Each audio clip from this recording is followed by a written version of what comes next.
আমি দ্বারকাধীশ এবং আমার সভাতে বিভিন্ন সময় বিভিন্ন ধরনের মানুষ আসেন, নিজেদের দাবি নিয়ে, নিজেদের ইচ্ছে নিয়ে। কখনো কেউ ভোজন চান, আবার কখনো কেউ ওষুধ, কখনো কেউ বস্তু চান, কেউ আবার চান বস্ত্র। কারোর জ্ঞান চাই, কারোর ধন চাই, আবার কারোর বাসস্থান। অনেক সময় আমি এই অনুরোধ, এই ইচ্ছে পূর্ণ করি না। এবার আপনি এটা ভাবতেই পারেন যে কৃষ্ণ তো তাহলে লোভী, ওর কাছে তো সবকিছুই রয়েছে, তারপরেও সে নিজের প্রজার ইচ্ছে পূর্ণ করে না, তাদের সমস্যাগুলি বুঝতে পারে না, তাদের সুখ স্বাচ্ছন্দ্য প্রদান করে না। আসল সত্য হলো এটাই যে কোনো সবল ব্যক্তি, যে কোনো গৃহস্থ ব্যক্তি যে কাজ করতে সক্ষম, তার পরিশ্রম দ্বারাই নিজের প্রয়োজনগুলি এবং ইচ্ছেগুলি পূরণ করা উচিত। এটা অত্যন্ত প্রয়োজনীয়। আর এগুলো তিনি করতে পারেন শিল্প, ব্যবসা, আচরণ অথবা জ্ঞানের ভিত্তিতে। এই পথে চলতে হবে, পরিশ্রম করতে হবে, তবেই সে কিছু অর্জন করতে পারবে। এবার এমন কোনো ব্যক্তি যার এই সব কিছুতে কোনো রুচি নেই, যে কিছুই করতে চায় না, সে কিছুই অর্জন করতে পারবে না। এবার এরকম কোনো ব্যক্তিকে যদি আমি কোনো বস্তু প্রদান করি, তাহলে কি হবে? সে পরাধীন হয়ে যাবে, আর সেটা উচিত হবে না। যখনই দান করবেন তা ভাবনা চিন্তা করে এমন ভাবে দান করবেন যাতে সামনের ব্যক্তি স্বাধীন হতে পারেন, পরাধীন নয়। আসুন আমার সাথে ভালোবেসে বলুন, রাধা রাধা।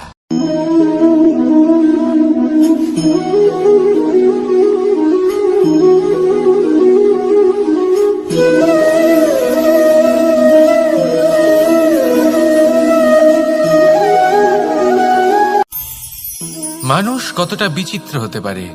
সব সময় স্বপ্ন দেখতে থাকে যে কাল আমি এটা করব, কাল আমি ওটা শুরু করব, কাল আমি ওটা সম্পন্ন করব। এই যে কাল শব্দটা, এই কাল অত্যন্ত বিচিত্র এক শব্দ। আমরা সবসময় এটাকে আসতে দেখতে পাই, কিন্তু এটা আসাতে বর্তমানে পরিণত হয়। আবার আজ নতুন কাল দেখতে পাই, তার জন্য অপেক্ষা করি, যখন সেটা সামনে আসে বর্তমানে পরিণত হয়। এই কাল সবসময় একটা মিথ্যে সান্ত্বনা দেয় যে সে আসছে, কিন্তু সে কখনোই আসে না। যেটা আপনার হাতে রয়েছে তা হলো আজ, বর্তমান। তাই যা করার আছে, যা সম্পন্ন করতে চান, যা শুরু করতে চান, আজ করুন, বর্তমানে করুন। কারণ আজ আপনি যা করবেন সেটাই আপনার ভবিষ্যৎ নির্ধারিত করবে। ভবিষ্যতের বিষয় ভাবতে থাকলে ভবিষ্যৎ সুন্দর হবে না। আজ কর্ম করতে হবে। তাই আজ বর্তমানে জীবনযাপন করুন, কর্ম করুন, আর আমার সাথে ভালোবেসে বলুন, রাধা রাধা। পঞ্চম তত্ত্ব, আকাশ, নব, ব্যোম। আসলে কোনো ভ্রম নাকি সত্য?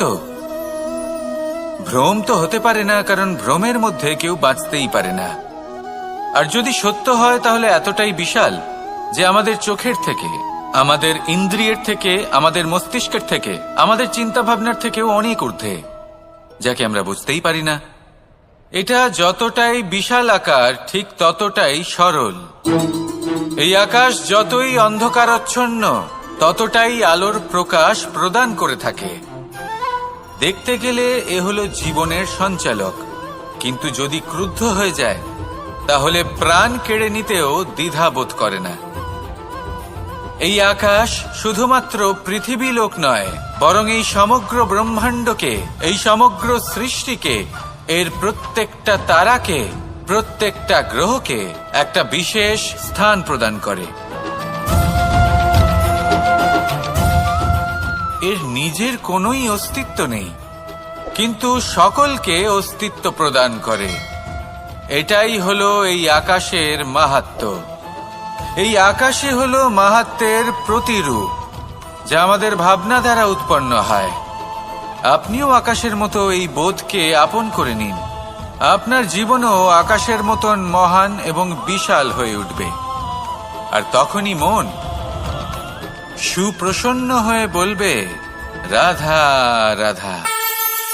আপনার থেকে বড়, আপনার থেকে মহান হলেন সেই গুরু। এটা কি আবশ্যক যে সেই গুরু কোনো ব্যক্তিই হবেন? কখনোই নয়। গুরু হলেন একটা তত্ত্ব, গুরু হলেন একটা শক্তি। গুরু একজন ব্যক্তি হলে শুধুই একজনই হতেন, কিন্তু তা নয়। গুরু হলেন একটা অনুভূতি, গুরু হলেন শ্রদ্ধা। গুরু তিনি যিনি আপনার ব্যক্তিত্বের পরিচালক হন। গুরু তিনি যিনি আপনার ব্যক্তিত্বের নির্মাতা হন। আপনি কখন, কোথায়, কোন স্থানে, কি রূপে গুরু লাভ করবেন আর কি শিক্ষা লাভ করবেন তা নির্ভর করছে আপনার মানসিকতার উপর, যে আপনি সকলকে কিভাবে আপন করে নিতে পারেন। যদি আপনি গুরুকে আপন করতে চান, জ্ঞানকে আপন করতে চান, তাহলে আপনার মধ্যে শ্রদ্ধা জাগ্রত করতে হবে, সামর্থ্য জাগ্রত করতে হবে। আপনি গুরু এবং জ্ঞানকে আপন করে নিতে পারলে তা এমনিই আপনাকে মহান করে তুলবে। তাহলে আসুন আর আমার সাথে ভালোবেসে বলুন, রাধা রাধা। এই সংসারে এমন কিছু মানুষ আছেন যাদেরকে আপনার ভালো লাগে, তারা আপনার প্রিয়। আমরা চাই ওনারা আমাদের কাছে থাকুন, আমরা ওনাদের কাছে থাকি। এবার সেই ক্ষেত্রে আমরা তাদের ভালো ভালো উপহার দেওয়ার চেষ্টা করি, কারণ ওনারা হলেন আমাদের প্রিয়। আর তার বদলে আমরা আশা করে থাকি যে ওনারা আমাদের একটু সম্মান করবেন। এবার এই মানুষজন যারা আমাদের প্রিয়, এদের আমরা একটা উপহার দিই। সোনা দিয়ে থাকি, আভূষণ দিয়ে থাকি, হিরে মুক্ত দিয়ে থাকি। কিন্তু যদি ভেবে দেখি, এই সবকিছুরই একটা মূল্য আছে। ভেবে দেখুন, আপনি কি তাদের এমন কোনো উপহার দিতে পারেন যা কিনা অমূল্য?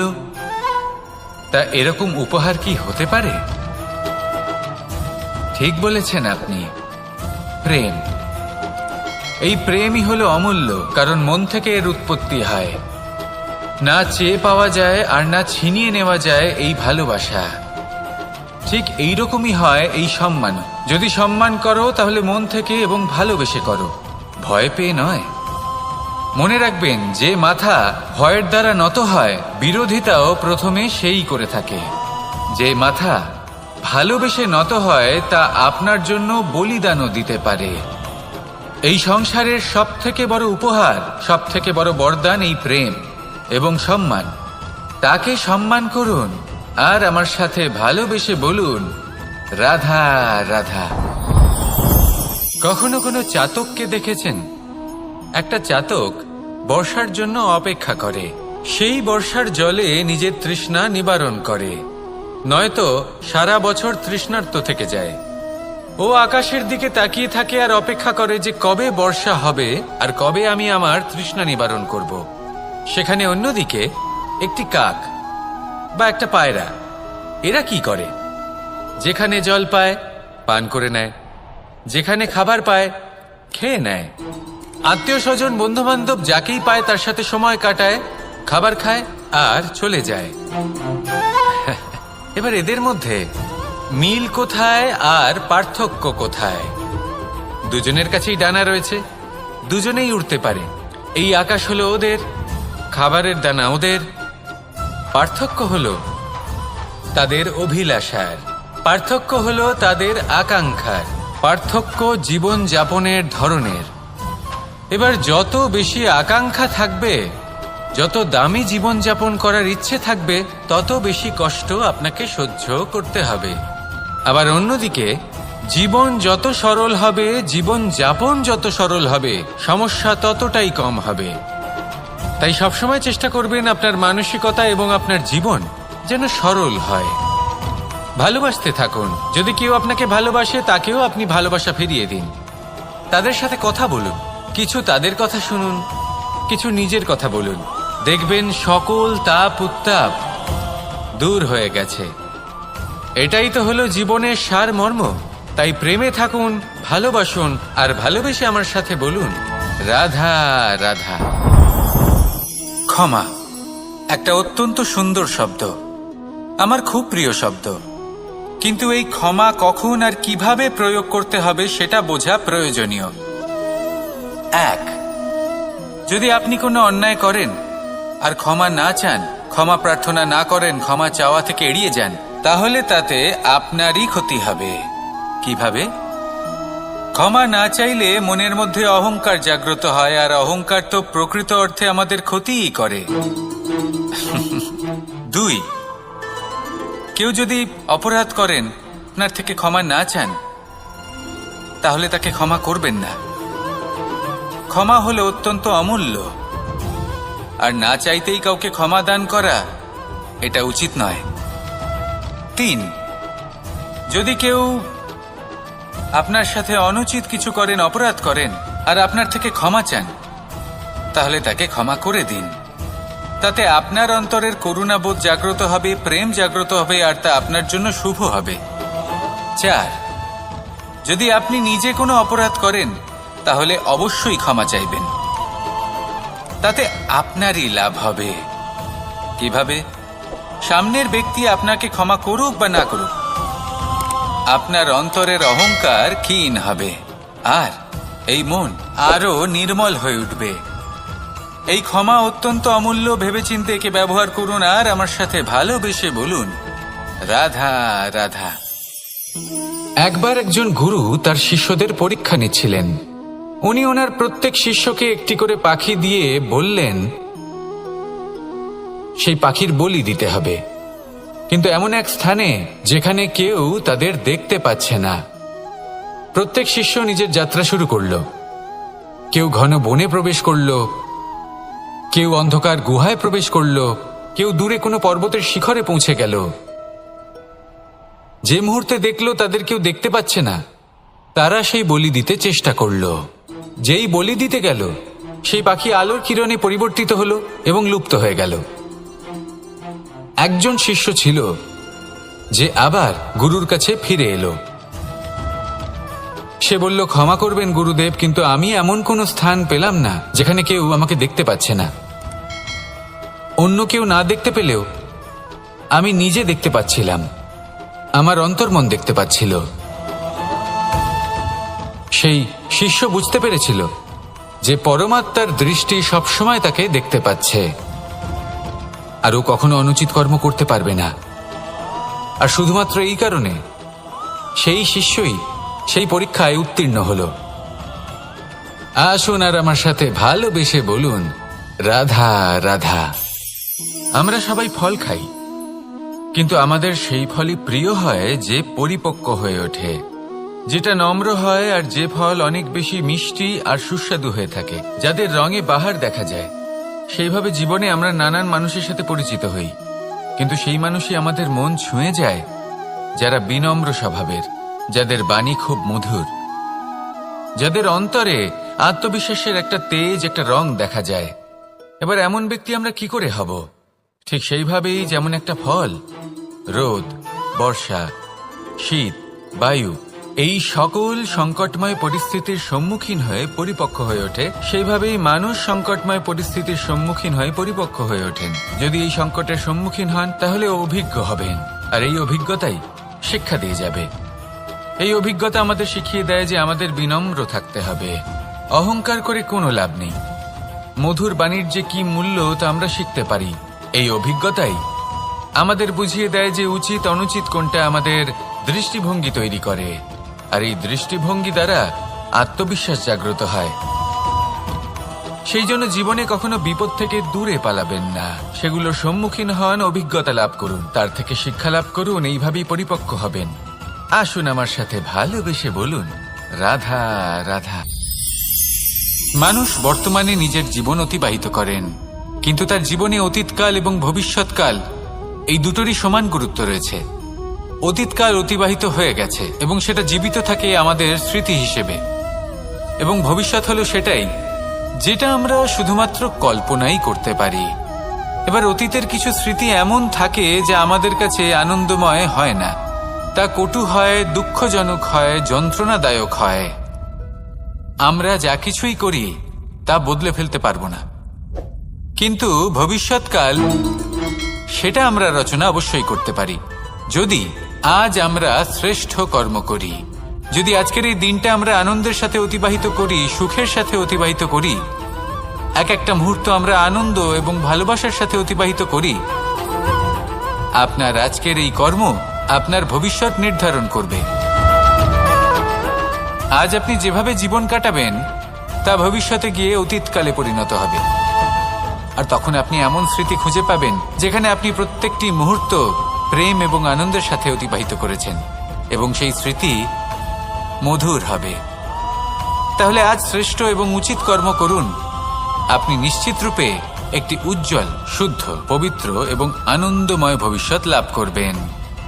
আসুন আমার সাথে ভালোবেসে বলুন, রাধা রাধা। এই সংসারে অনেক অনেক এমন জ্ঞানী আছেন যারা নিজের সমস্ত জীবন জ্ঞান অর্জন করতে অতিবাহিত করেছেন। এই সংসারে এমন কোনো বেদ নেই, কোনো পুরাণ নেই, কোনো শাস্ত্র নেই, কোনো ভাষা নেই যা ওনারা জানেন না। এমন কোনো বিষয় নেই যা নিয়ে ওনারা কোনো বক্তব্য রাখতে পারবেন না। কিন্তু আমরা এই সকল জ্ঞানীকে কি ভালোবাসতে পারি? এনাদের সকলকে সম্মান করতে পারি না। কারণটা কি? দেখুন, বেদ পড়া একটি আলাদা বিষয়, বেদনা বুঝতে পারা অন্য ব্যাপার। এবং বেদনা বোঝার জন্য, সেই জ্ঞান লাভ করার জন্য আপনাকে মন থেকে করুণা এবং প্রেমের সঠিক অর্থ বুঝতে হবে। সামনের ব্যক্তির বেদনা বুঝতে হবে, তার যন্ত্রণাকে বুঝতে হবে। তারপর যে জ্ঞান আপনি অর্জন করেছেন বেদ থেকে, পুরাণ থেকে, শাস্ত্র থেকে, তা প্রয়োগ করে তার বেদনার নিবারণ করা, সেটা বেশি গুরুত্বপূর্ণ। সেই জন্য জীবনে শুধুমাত্র শাস্ত্র এবং বেদ পড়ে জ্ঞান অর্জন করতে সময় নষ্ট করবেন না। মন থেকে প্রেমের কি অর্থ সেই বিষয়ে জ্ঞান লাভ করার চেষ্টা করুন। করুণাও বুঝতে চেষ্টা করুন। একজন শ্রেষ্ঠ ব্যক্তি হয়ে উঠুন আর আমার সাথে ভালোবেসে বলুন, রাধা রাধা।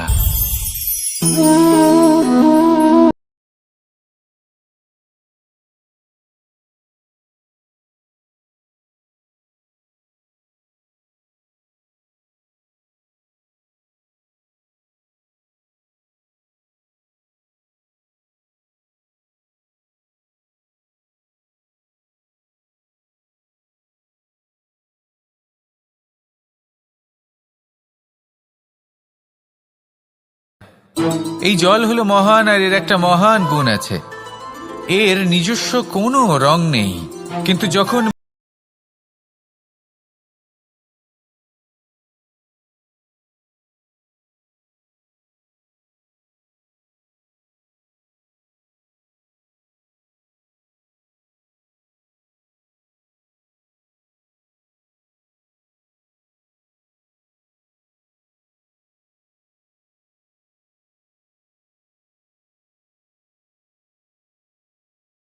কর্মের এই ধারাতে বইতে থাকুন, এই সংসারের মঙ্গল করতে থাকুন, শ্রেষ্ঠ কর্ম করতে থাকুন। এই সংসারকে এটা বলার কোনো প্রয়োজন নেই যে আপনি কে। আপনি যদি কর্ম করতে থাকেন তাহলে এই সংসার নিজে থেকেই আপনার মূল্য জানতে পারবে। আর তখন এই মন প্রসন্ন হয়ে বলবে, রাধা রাধা। আমি দ্বারকাধীশ এবং আমার সভাতে বিভিন্ন সময় বিভিন্ন ধরনের মানুষ আসেন, নিজেদের দাবি নিয়ে, নিজেদের ইচ্ছে নিয়ে। কখনো কেউ ভোজন চান, আবার কখনো কেউ ওষুধ, কখনো কেউ বস্তু চান, কেউ আবার চান বস্ত্র। কারোর জ্ঞান চাই, কারোর ধন চাই, আবার কারোর বাসস্থান। অনেক সময় আমি এই অনুরোধ, এই ইচ্ছে পূর্ণ করি না। এবার আপনি এটা ভাবতেই পারেন যে কৃষ্ণ তো তাহলে লোভী, ওর কাছে তো সবকিছুই রয়েছে, তারপরেও সে নিজের প্রজার ইচ্ছে পূর্ণ করে না, তাদের সমস্যাগুলি বুঝতে পারে না, তাদের সুখ স্বাচ্ছন্দ্য প্রদান করে না। আসল সত্য হলো এটাই যে কোনো সবল ব্যক্তি, যে কোনো গৃহস্থ ব্যক্তি যে কাজ করতে সক্ষম, তার পরিশ্রম দ্বারাই নিজের প্রয়োজনগুলি এবং ইচ্ছেগুলি পূরণ করা উচিত। এটা অত্যন্ত প্রয়োজনীয়। আর এগুলো তিনি করতে পারেন শিল্প, ব্যবসা, আচরণ অথবা জ্ঞানের ভিত্তিতে। এই পথে চলতে হবে, পরিশ্রম করতে হবে, তবেই সে কিছু অর্জন করতে পারবে। এবার এমন কোনো ব্যক্তি যার এই সব কিছুতে কোনো রুচি নেই, যে কিছুই করতে চায় না, সে কিছুই অর্জন করতে পারবে না। এবার এরকম কোনো ব্যক্তিকে যদি আমি কোনো বস্তু প্রদান করি তাহলে কি হবে? সে পরাধীন হয়ে যাবে, আর সেটা উচিত হবে না।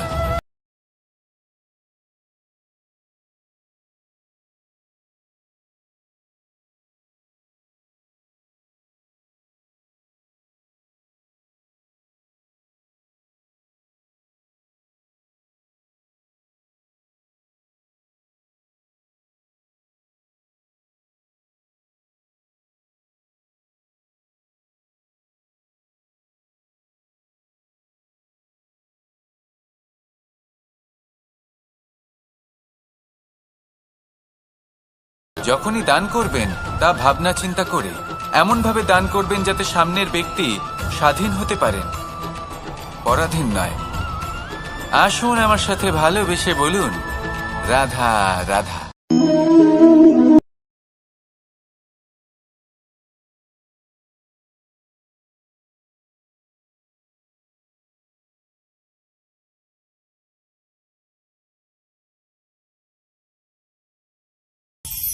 মানুষ কতটা বিচিত্র হতে পারে। সব সময় স্বপ্ন দেখতে থাকে যে কাল আমি এটা করব, কাল আমি ওটা শুরু করব, কাল আমি ওটা সম্পন্ন করব। এই যে কাল শব্দটা, এই কাল অত্যন্ত বিচিত্র এক শব্দ। আমরা সবসময় এটাকে আসতে দেখতে পাই।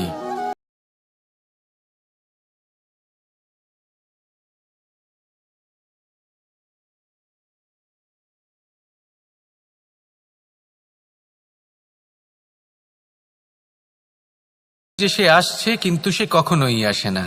যেটা আপনার হাতে রয়েছে তা হলো আজ, বর্তমান। তাই যা করার আছে, যা সম্পন্ন করতে চান, যা শুরু করতে চান, আজ করুন, বর্তমানে করুন। কারণ আজ আপনি যা করবেন সেটাই আপনার ভবিষ্যৎ নির্ধারিত করবে। ভবিষ্যতের বিষয় ভাবতে থাকলে ভবিষ্যৎ সুন্দর হবে না। আজ কর্ম করতে হবে। তাই আজ বর্তমানে জীবনযাপন করুন, কর্ম করুন, আর আমার সাথে ভালোবেসে বলুন, রাধা রাধা।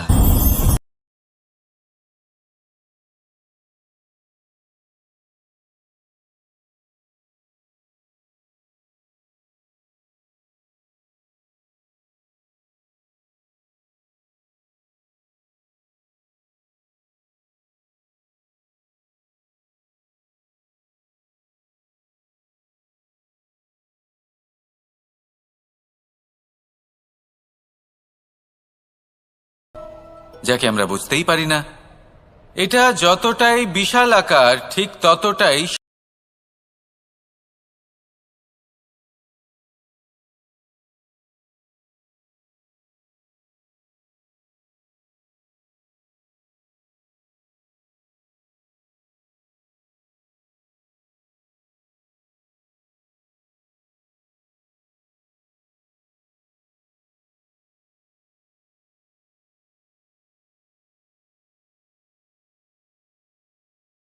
গ্রহকে একটা বিশেষ স্থান প্রদান করে।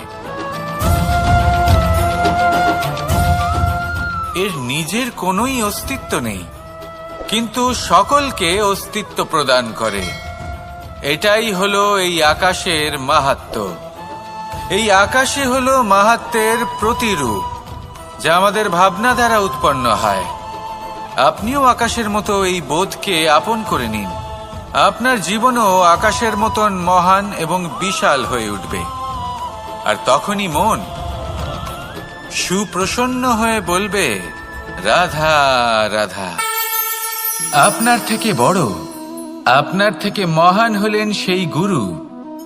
এটা কি আবশ্যক যে সেই গুরু কোনো ব্যক্তিই হবেন? কখনোই নয়। গুরু হলেন একটা তত্ত্ব, গুরু হলেন একটা শক্তি। গুরু একজন ব্যক্তি হলে শুধুই একজনই হতেন, কিন্তু তা নয়। গুরু হলেন একটা অনুভূতি, গুরু হলেন শ্রদ্ধা। গুরু তিনি যিনি আপনার ব্যক্তিত্বের পরিচালক হন। গুরু তিনি যিনি আপনার ব্যক্তিত্বের নির্মাতা হন। আপনি কখন, কোথায়, কোন স্থানে, কি রূপে গুরু লাভ করবেন আর কি শিক্ষা লাভ করবেন তা নির্ভর করছে আপনার মানসিকতার উপর, যে আপনি সকলকে কিভাবে আপন করে নিতে পারেন। যদি আপনি গুরুকে আপন করতে চান, জ্ঞানকে আপন করতে চান, তাহলে আপনার মধ্যে শ্রদ্ধা জাগ্রত করতে হবে, সামর্থ্য জাগ্রত করতে হবে। আপনি গুরু এবং জ্ঞানকে আপন করে নিতে পারলে তা এমনিই আপনাকে মহান করে তুলবে। তাহলে আসুন আর আমার সাথে ভালোবেসে বলুন, রাধা রাধা। এই সংসারে এমন কিছু মানুষ আছেন যাদেরকে আপনার ভালো লাগে, তারা আপনার প্রিয়। আমরা চাই ওনারা আমাদের কাছে থাকুন, আমরা ওনাদের কাছে থাকি। এবার সেই ক্ষেত্রে আমরা তাদের ভালো ভালো উপহার দেওয়ার চেষ্টা করি, কারণ ওনারা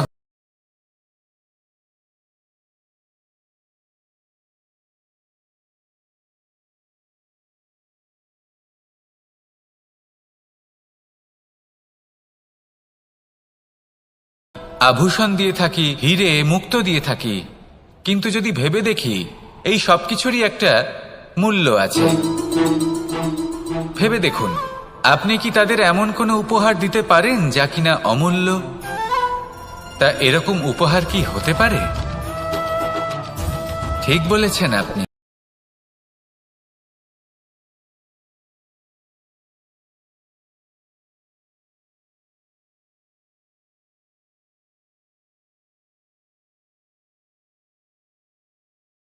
সম্মান করো তাহলে মন থেকে এবং ভালোবেসে করো, ভয় পেয়ে নয়।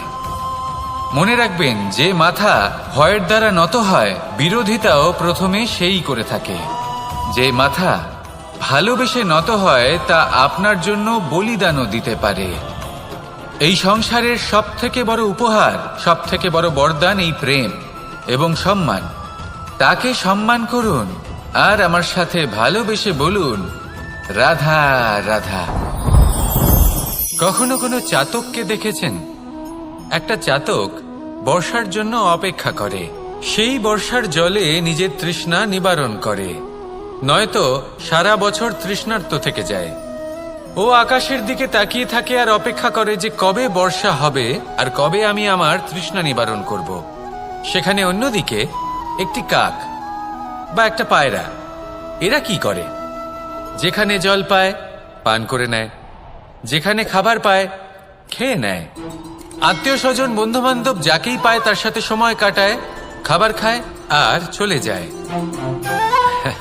এবার এদের মধ্যে মিল কোথায় আর পার্থক্য কোথায়? দুজনের কাছেই ডানা রয়েছে, দুজনেই উড়তে পারে। এই আকাশ হলো ওদের, খাবারের দানা ওদের। পার্থক্য হলো তাদের অভিলাষার, পার্থক্য হলো তাদের আকাঙ্ক্ষার, পার্থক্য জীবন যাপনের ধরনের। এবার যত বেশি আকাঙ্ক্ষা থাকবে, যত দামি জীবন যাপন করার ইচ্ছে থাকবে, তত বেশি কষ্ট আপনাকে সহ্য করতে হবে। আবার অন্যদিকে জীবন যত সরল হবে, জীবন যাপন যত সরল হবে, সমস্যা ততটাই কম হবে। তাই সবসময় চেষ্টা করবেন আপনার মানসিকতা এবং আপনার জীবন যেন সরল হয়। ভালোবাসতে থাকুন। যদি কেউ আপনাকে ভালোবাসে, তাকেও আপনি ভালোবাসা ফিরিয়ে দিন। তাদের সাথে কথা বলুন, কিছু তাদের কথা শুনুন, কিছু নিজের কথা বলুন।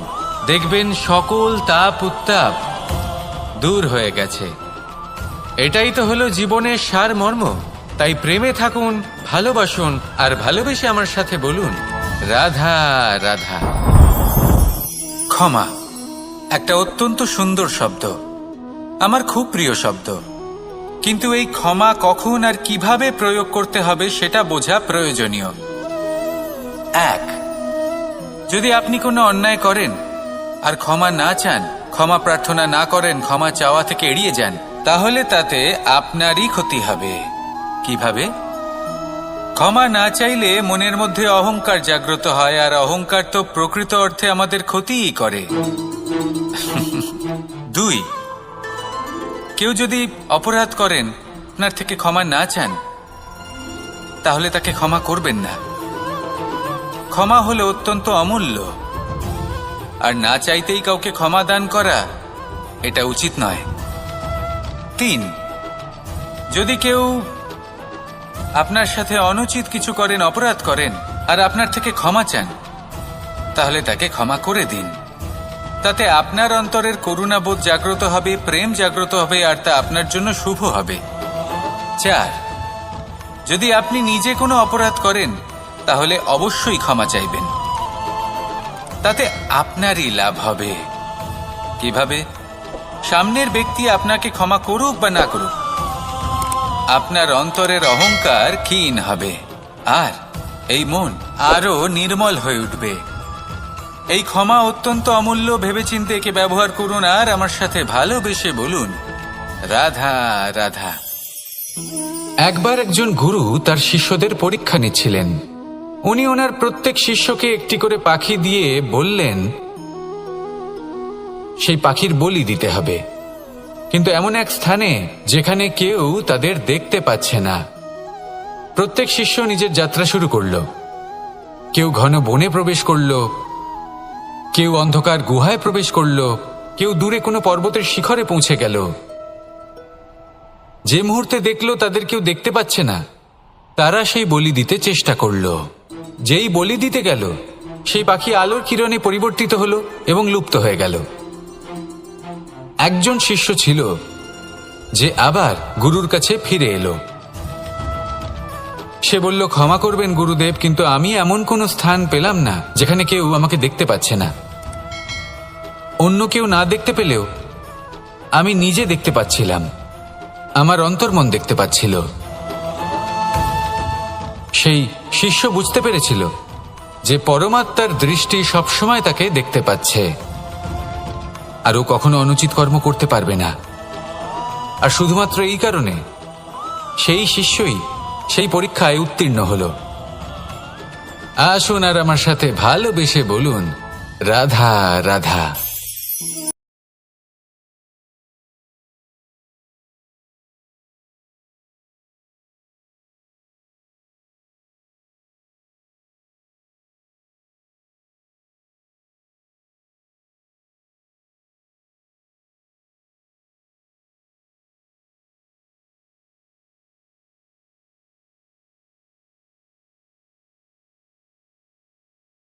রং দেখা যায়। এবার এমন ব্যক্তি আমরা কি করে হব? ঠিক সেইভাবেই যেমন একটা ফল, রোদ, বর্ষা, শীত,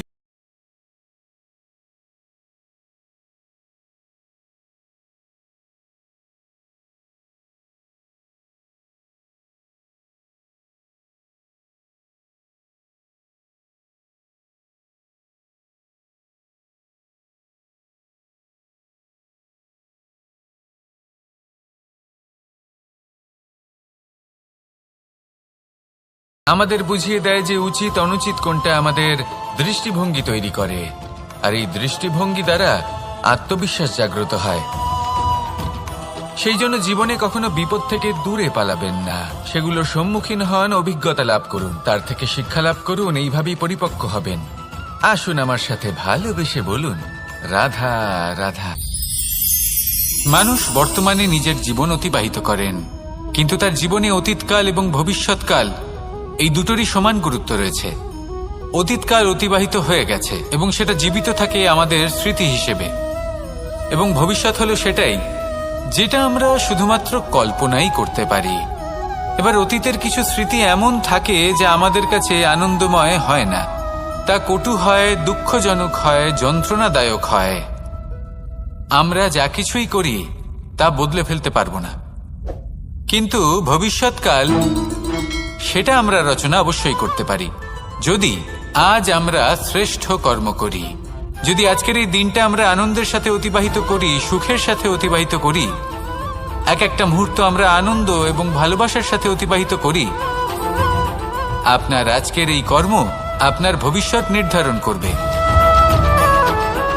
আজ আপনি যেভাবে জীবন কাটাবেন তা ভবিষ্যতে গিয়ে অতীতকালে পরিণত হবে, আর তখন আপনি এমন স্মৃতি খুঁজে পাবেন যেখানে আপনি প্রত্যেকটি মুহূর্ত প্রেম এবং আনন্দের সাথে অতিবাহিত করেছেন, এবং সেই স্মৃতি মধুর হবে। তাহলে আজ শ্রেষ্ঠ এবং উচিত কর্ম করুন, আপনি নিশ্চিত রূপে একটি উজ্জ্বল, শুদ্ধ, পবিত্র এবং আনন্দময় ভবিষ্যৎ লাভ করবেন। আসুন আমার সাথে ভালোবেসে বলুন, রাধা রাধা। এই সংসারে অনেক অনেক এমন জ্ঞানী আছেন যারা নিজের সমস্ত জীবন জ্ঞান অর্জন করতে অতিবাহিত করেছেন। এই সংসারে এমন কোনো বেদ নেই, কোনো পুরাণ নেই, কোনো শাস্ত্র নেই, কোনো ভাষা নেই যা ওনারা জানেন না। এমন কোনো বিষয় নেই যা নিয়ে ওনারা কোনো বক্তব্য রাখতে পারবেন না। কিন্তু আমরা এই সকল জ্ঞানীকে কি ভালোবাসতে পারি? এনাদের সকলকে সম্মান করতে পারি না। কারণটা কি? দেখুন, বেদ পড়া একটি আলাদা বিষয়, বেদনা বুঝতে পারা অন্য ব্যাপার। এবং বেদনা বোঝার জন্য, সেই জ্ঞান লাভ করার জন্য আপনাকে মন থেকে করুণা এবং প্রেমের সঠিক অর্থ বুঝতে হবে। সামনের ব্যক্তির বেদনা বুঝতে হবে, তার যন্ত্রণাকে বুঝতে হবে। তারপর যে জ্ঞান আপনি অর্জন করেছেন বেদ থেকে, পুরাণ থেকে, শাস্ত্র থেকে, তা প্রয়োগ করে তার বেদনার নিবারণ করা, সেটা বেশি গুরুত্বপূর্ণ। সেই জন্য জীবনে শুধুমাত্র শাস্ত্র এবং বেদ পড়ে জ্ঞান অর্জন করতে সময় নষ্ট করবেন না। মন থেকে প্রেমের কি অর্থ সেই বিষয়ে জ্ঞান লাভ করার চেষ্টা করুন। করুণাও বুঝতে চেষ্টা করুন। একজন শ্রেষ্ঠ ব্যক্তি হয়ে উঠুন আর আমার সাথে ভালোবেসে বলুন, রাধা রাধা।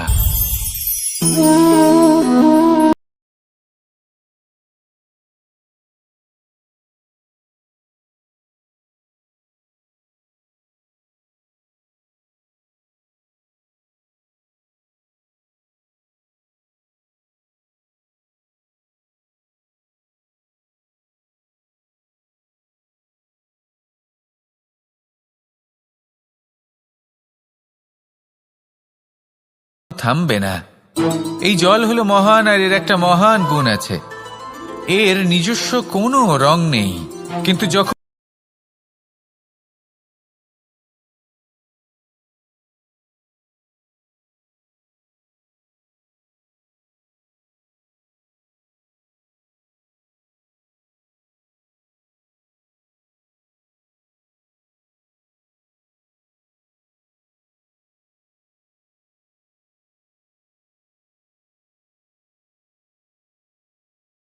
শুধু কর্মের এই ধারাতে বইতে থাকুন, এই সংসারের মঙ্গল করতে থাকুন, শ্রেষ্ঠ কর্ম করতে থাকুন। এই সংসারকে এটা বলার কোনো প্রয়োজন নেই যে আপনি কে। আপনি যদি কর্ম করতে থাকেন তাহলে এই সংসার নিজে থেকেই আপনার মূল্য জানতে পারবে। আর তখন এই মন প্রসন্ন হয়ে বলবে, রাধা রাধা। আমি দ্বারকাধীশ এবং আমার সভাতে বিভিন্ন সময় বিভিন্ন ধরনের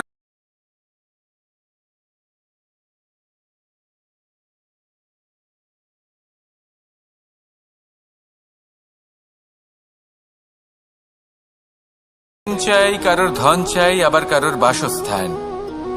অনেক সময় আমি এই অনুরোধ, এই ইচ্ছে পূর্ণ করি না। এবার আপনি এটা ভাবতেই পারেন যে কৃষ্ণ তো তাহলে লোভী, ওর কাছে তো সবকিছুই রয়েছে, তারপরেও সে নিজের প্রজার ইচ্ছে পূর্ণ করে না। তাদের সমস্যা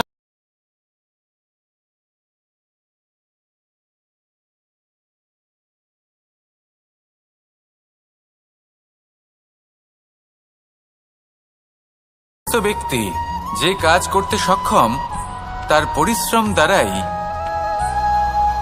নিজের প্রয়োজনগুলি এবং ইচ্ছেগুলি পূরণ করা উচিত। এটা অত্যন্ত প্রয়োজনীয়। আর এগুলো তিনি করতে পারেন শিল্প, ব্যবসা, আচরণ অথবা জ্ঞানের ভিত্তিতে।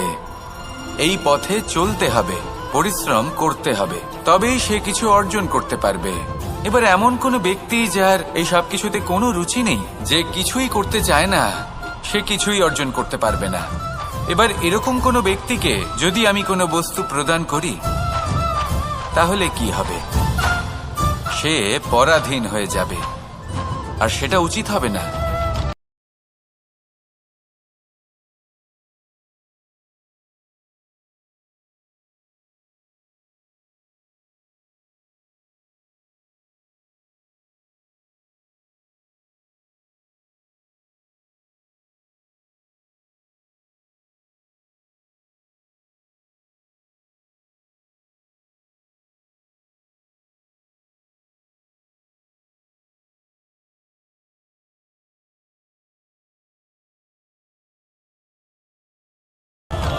যখনই দান করবেন তা ভাবনা চিন্তা করে এমনভাবে দান করবেন যাতে সামনের ব্যক্তি স্বাধীন হতে পারেন, পরাধীন নয়। আসুন আমার সাথে ভালোবেসে বলুন রাধা রাধা।